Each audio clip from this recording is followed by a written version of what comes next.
انبیاء کرام، صحابہ کرام، اولیاء کرام اور بزرگان دین کی تاریخ جاننا چاہتے ہیں تو ہمارے چینل میں اور تاریخ کو سبسکرائب کریں۔ بسم اللہ الرحمن الرحیم۔ اللہ کے نام سے شروع جو بہت مہربان نہایت رحم والا ہے۔ آج کے حالات میں حضرت موسیٰ علیہ السلام کے حالات زندگی یا قصہ موسیٰ کو غور سے پڑھنا چاہیے۔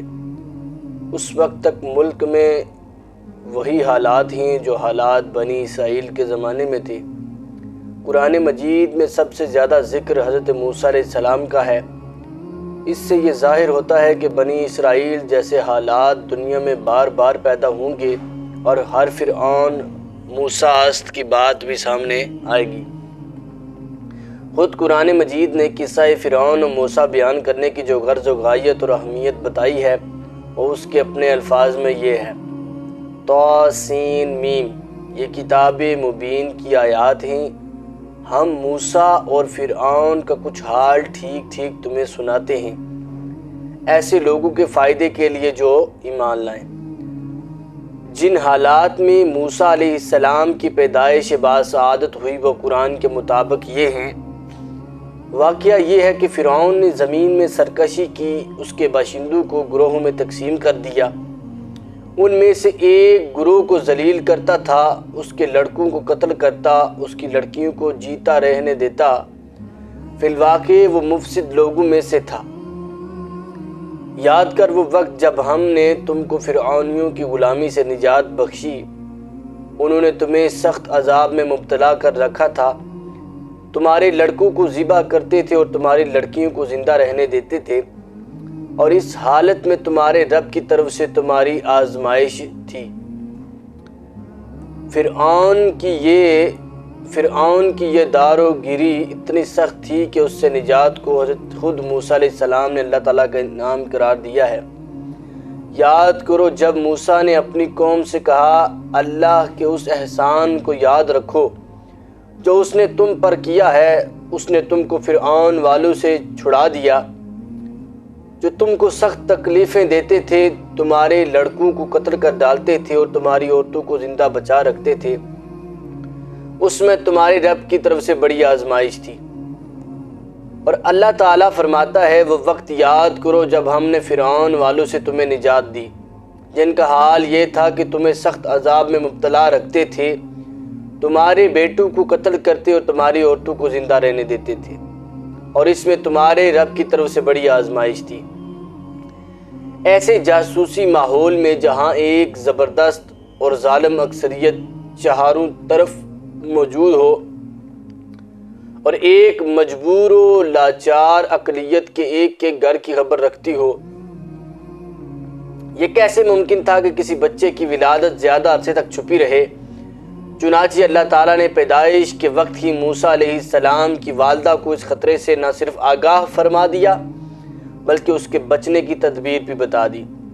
بچے کی حفاظت کا خود ذمہ لیا اور اس کو آئندہ مقام رسالت پر سرفراز کرنے کی اس خبری بھی سنا دی۔ موسیٰ علیہ السلام کو دریاؤں میں بہانا۔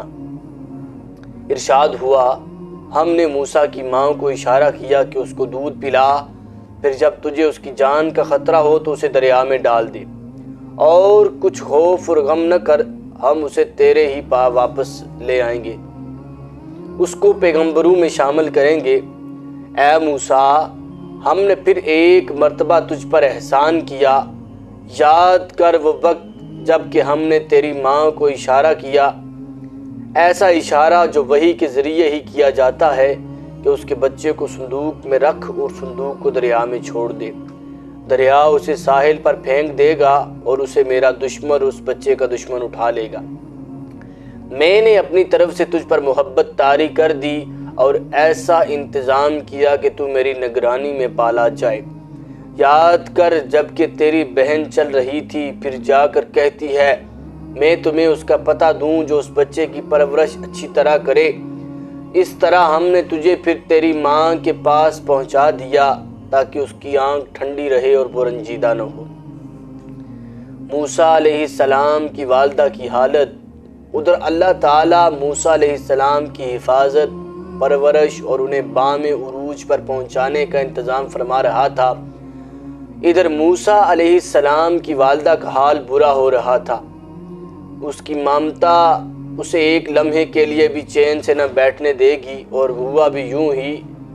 ادھر موسیٰ کی ماں کا دل اڑا جا رہا تھا، وہ اس کا راز پاش کر بیٹھتی اگر ہم اس کی ڈھارس نہ بندھاتے تاکہ وہ ہمارے وعدے پر ایمان لانے والوں میں سے ہو۔ اس نے بچے کی بہن سے کہا کہ اس کے پیچھے پیچھے جا، چنانچہ وہ الگ سے اس کی طرف دیکھتی رہی کہ دشمنوں کو اس کا پتہ نہ چلے، اور ہم نے بچے پر پہلے ہی دودھ پلانے والیوں کی چھاتیاں حرام کر رکھی تھیں۔ یہ حالت دیکھ کر اس لڑکی نے اس سے کہا، میں تمہیں اس گھر کا پتہ بتاؤں جس کے لوگ اس کی پرورش کا ذمہ لیں اور خیر خواہی اس کے ساتھ اسے رکھیں۔ اس طرح ہم موسیٰ کو اس کی ماں کے پاس پلٹ لائے تاکہ اس کی آنکھیں ٹھنڈی ہوں اور وہ غمگین نہ ہو اور جان لے کہ اللہ کا وعدہ سچا تھا، مگر اکثر لوگ اس بات کو نہیں مانتے۔